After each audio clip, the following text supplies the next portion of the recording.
Hello प्यारे बच्चों, कैसे उम्मीद करते हैं मस्त होंगे, स्वस्थ होंगे, जबरदस्त होंगे। तो आपके यूपी पुलिस कांस्टेबल 2023-24 का जो सिलेबस है उस पर आज हम चर्चा करेंगे। स्पेशली आपका जो हिंदी का सिलेबस होता है हम उस पर बात करेंगे, ठीक है।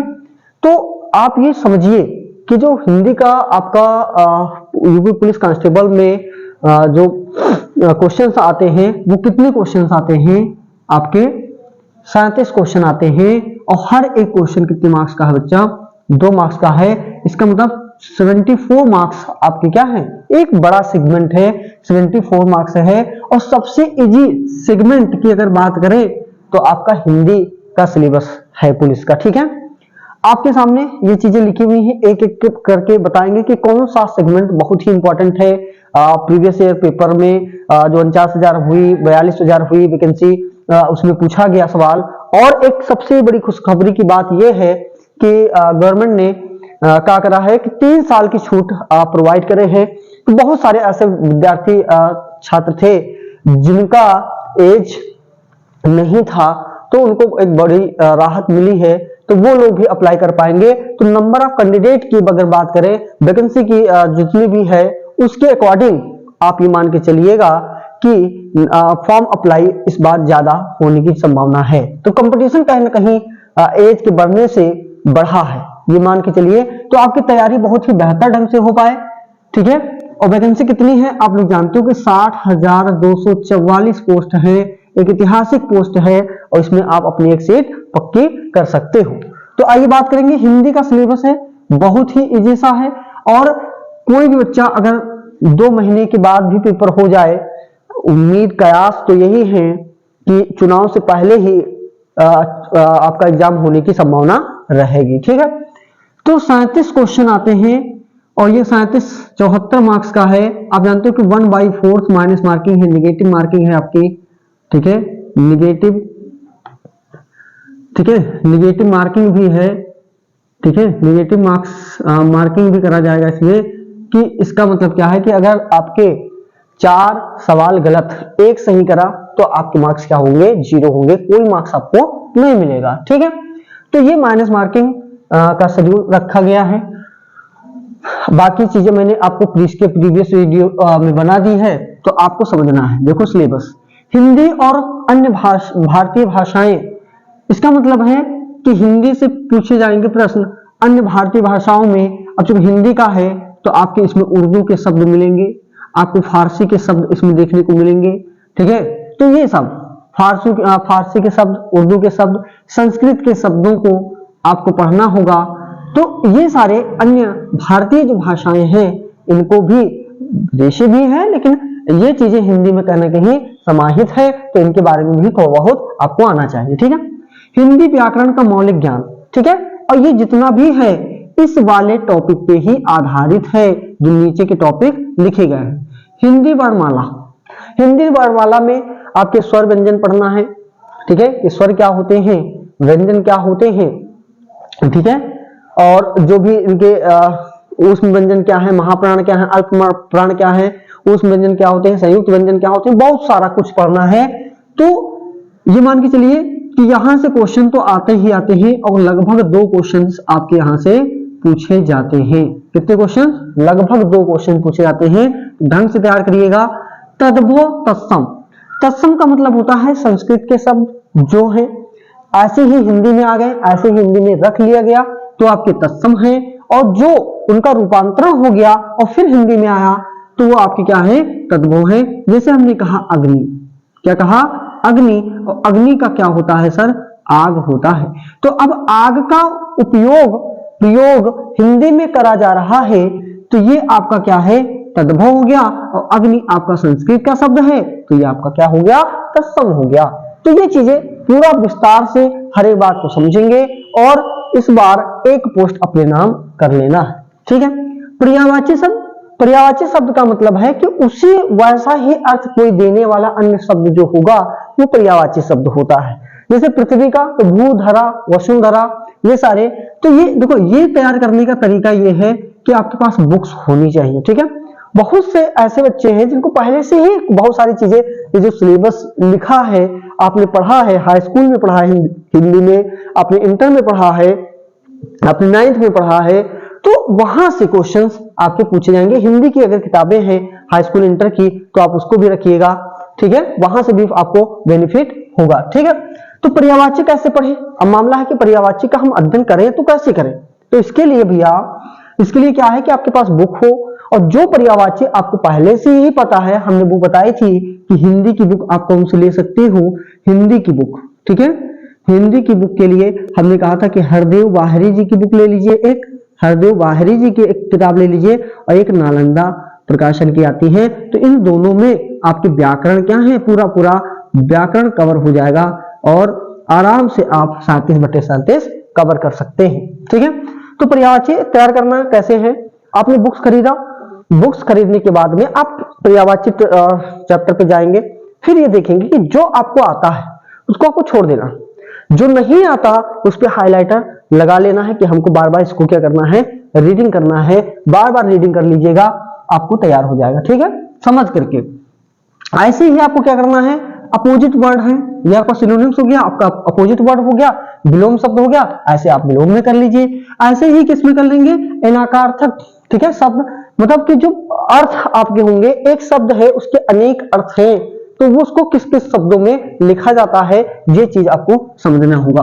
वाक्यांशों के स्थान पे एक शब्द, वाक्यांशों के स्थान पे एक शब्द, ठीक है। जो व्यक्ति पढ़ा लिखा ना हो, ना पढ़ना जानता हो, ना लिखना जानता हो, उसे क्या कहेंगे, एक शब्द का प्रयोग करना है, हम उसे कहेंगे निरक्षर है वो व्यक्ति, ठीक है। तो ये भी कर ले रहा है। समरूपी भिन्नार्थक, ठीक है, समरूपी भिन्नार्थक शब्द का मतलब क्या होता है बच्चा, कि शब्द हमारे एक जैसे हो, इसको होमोफोन्स कहेंगे, शब्द हमारे एक जैसे हो लेकिन उनके अर्थ क्या हो, अलग अलग होते हैं, वो हमारे क्या हैं, समरूपी भिन्नार्थक शब्द कहलाते हैं।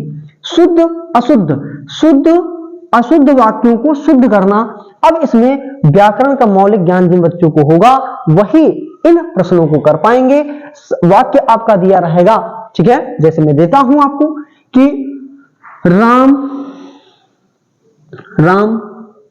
अपने घर जाती है।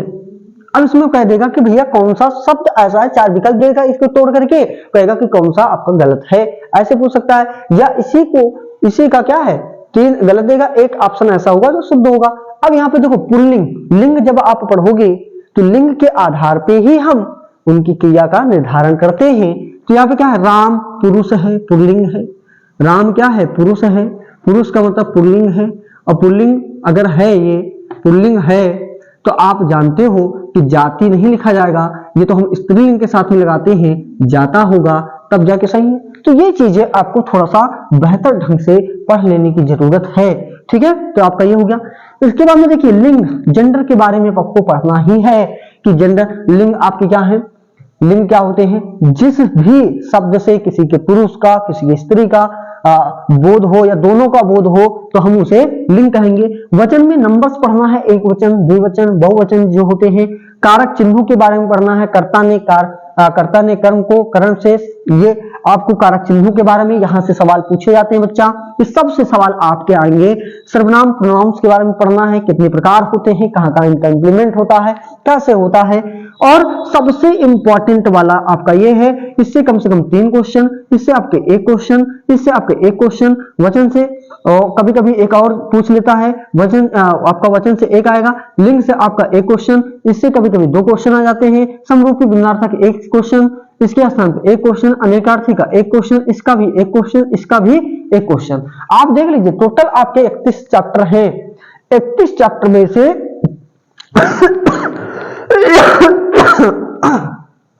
आएंगे तो 37 क्वेश्चन ना, आएंगे तो आपके 37 क्वेश्चन, तो इनको ढंग से अच्छे से तैयार करना है। और अगर आपने ठान लिया तो एक बार 1 पोस्ट तो आप ले ही सकते हो। बात आएंगे क्रिया की, वर्ब की बात करेंगे, क्रिया, ठीक है, तो जो काल पढ़ेंगे उनको क्रिया भी पता चल जाएगा। तो क्रिया के बारे में पढ़ना है, टेंस के बारे में पढ़ना है, वाच्य के बारे में पढ़ना है, अव्यय, आपका अव्यय शब्द जो होते हैं, उपसर्ग, ये उपसर्ग पढ़ते तो आपके हाई स्कूल इंटर में पूछा जाता था, तो आप पहले से जानते हैं, वो पढ़ लेना है। संधि विच्छेद, आपके जो संधि हैं, आपके स्वर संधि, व्यंजन संधि, विसर्ग संधि, उनके बारे में पढ़ना है। समास आपके 6 हैं, ठीक है, तो उन 6 समास के बारे में बहुत ही ढंग से पढ़ना है। सबसे ज्यादा कंफ्यूजन होता है कर्मधारय और जो बहुब्रीहि समास है, इनको बढ़िया से पढ़िएगा, यहां से क्वेश्चन आएंगे, ठीक है। विराम चिन्हों के बारे में पढ़ना है कि कहां पे कामा, कहां पे हमारा फुल स्टॉप, पूर्ण विराम कहां पे होगा, कहां पे हमारा प्रश्नवाचक चिन्ह लगेगा, सारे कुछ पढ़ने हैं। मुहावरे, लोकोक्तियां, जैसे मैंने बताया कि आपको पर्यायवाची शब्द, विलोम शब्द, अनाकार्ती शब्द, प्रत्यय, ठीक है, और तद्भव तत्सम तैयार करना है कि जो आता है आपको उसको छोड़ देना है, टिक कर देना है, किस पे हाईलाइट कर देना है, किस पे, जो नहीं आते आपको उस पे कर देना है, आपका ये हो जाएगा, ठीक है। मुहावरे हो जाएंगे। रस, छंद, अलंकार आपने पढ़ा है, हाई स्कूल में पूछा जाता था, इंटर में पूछा जाता था, वही सिलेबस इसमें है। रसों में 9 रस आपको ढंग से अच्छे पढ़ने हैं। छंद में जितने भी छंद हैं आपके, ठीक है, वो छंदों में, और प्रमुख रूप से जो इंपॉर्टेंट है आपके, ठीक है, दोहा, छंद, कुंडलियां, ठीक है, ये सब, सोरठा, वैरवे, ये सारे के बारे में पढ़ना है। अलंकारों के बारे में पढ़ लेना है बच्चा, ठीक है, कि शब्दालंकार कौन होते हैं, अर्थालंकार कौन होते हैं, किनमें, तो आपका एक दे देगा, एक आपका दे देगा, ठीक है, कि चरण कमल बंदो हरिराई, चरण कमल बंदो हरिराई। अब देखेगा कि निम्नलिखित जो आपका छंद दिया है इसमें कौन सा अलंकार है, तो आपको बताना पड़ेगा कौन सा है, तो इसे ढंग से पढ़ना होगा बच्चा, ठीक है। अपठित बोध, मतलब कि अपठित बोध का मतलब है गद्यांश आपका एक आएगा और इस पे आधारित प्रश्न रहेंगे, ठीक है, जो आपका अनसीन पैसेज जैसे कहते हो उस टाइप का आपका अपठित बोध आएगा, गद्यांश आएगा, जिसपे आधारित प्रश्न आएंगे और उस प्रश्नों में भी ग्रामर, व्याकरण की चीजें पूछी जाएंगी, ठीक है। अब आते हैं किस पे, प्रसिद्ध कवि, लेखक और उनकी रचनाएं जो हैं, ठीक है, तो कवि बहुत सारे हैं, तो इनके जो है कवियों, हाई स्कूल की किताब आपके पास हो, इंटर की किताब हो, इन्हीं के सिलेबस से आपका कहीं ना कहीं पूछा जाएगा। 9th की किताबें हो, इंटर फर्स्ट ईयर की किताबें हो, 4 किताबें हिंदी की रखिए, उनमें कवि जो इंपॉर्टेंट है, लेखक इंपॉर्टेंट, उनकी रचना को लिखिए, उनको एक बार लर्न कर लीजिए, एक बार पढ़ लीजिए, समझ लीजिए। और हिंदी भाषा में पुरस्कार, ये आपका बनेगा कहां से बच्चा, करंट अफेयर से क्वेश्चन बनेगा कि हाल फिलहाल में हिंदी भाषा में कोई पुरस्कार किसी को प्रदान किया गया है, तो वो चीजें आपको बेहतर ढंग से करंट अफेयर से पढ़ लेनी है, जान लेनी है। विविध कर दे दिया है एक विविध, कि इसके अलावा भी हो सकता है कि कुछ पूछा जा सकता है, ठीक है। तो ये अगर इसकी तैयारी करा जाए तो हर एक चैप्टर को एक दिन में निपटाया जा सकता है, मतलब 30 दिन का ये सिलेबस, टोटल कितना है 30 डेज, और मार्क्स कितने हैं भैया, 74 मार्क्स का है। 74 के 74 मार्क्स आप हिंदी में ला सकते हो। अगर आपकी जीएस की बात करें, कोई ऐसा बंदा नहीं होगा जिसके मार्क्स फुल के फुल जीएस में आ पाए। तो अगर आपको सिलेक्शन सिक्योर करना है तो आपकी मैथ अच्छी होनी चाहिए, रीजनिंग अच्छी होनी चाहिए, और आपकी हिंदी अगर अच्छी है, इन 3 सब्जेक्ट से ही आप पुलिस कांस्टेबल की जॉब पा सकते हो, ठीक है। तो ये वाला सिलेबस मैंने बताया, एक वीडियो में एक सब्जेक्ट का ही सिलेबस स्पेशली मैं बताऊंगा। तो ये वाली वीडियो के बाद में, इसके बाद में आएंगे मैथ पे, फिर आएंगे रीजनिंग पे, फिर आएंगे आपके जीएस पे, सबको समझाएंगे कि कैसे हम तैयारी करेंगे, कौन सी हमारी किताबें होनी चाहिए, और उसकी स्ट्रेटजी भी शेयर करेंगे। इसके पहले जो है आपके पास सिलेबस की आप निकाल लीजिए। दूसरी बात है कि आपका जो प्रीवियस ईयर क्वेश्चन पेपर है वो ले लीजिए, कि इन सिलेबस को देखते हुए प्रीवियस ईयर पेपर पे अब टिक करेंगे कि यहां से संविच्छेद से अगर क्वेश्चन पूछा गया है तो कैसे पूछा गया है, हर एक टॉपिक से क्वेश्चन पूछा गया तो वो कैसे पूछा गया है, लेवल क्या है, इस चीज को पहले आप जानने की कोशिश करें और हर एक चीज को पढ़ते रहें, ठीक है। तो मिलते हैं नेक्स्ट वीडियो में, और ये पूरी हिंदी की तैयारी आपके अपने यूट्यूब चैनल एग्जाम तक में कराई जाएगी। कोई दिक्कत परेशानी दुख दर्द वाली बात है तो आप कमेंट करके बताएंगे, ठीक है। तो मिलते हैं नेक्स्ट वीडियो में, जय हिंद।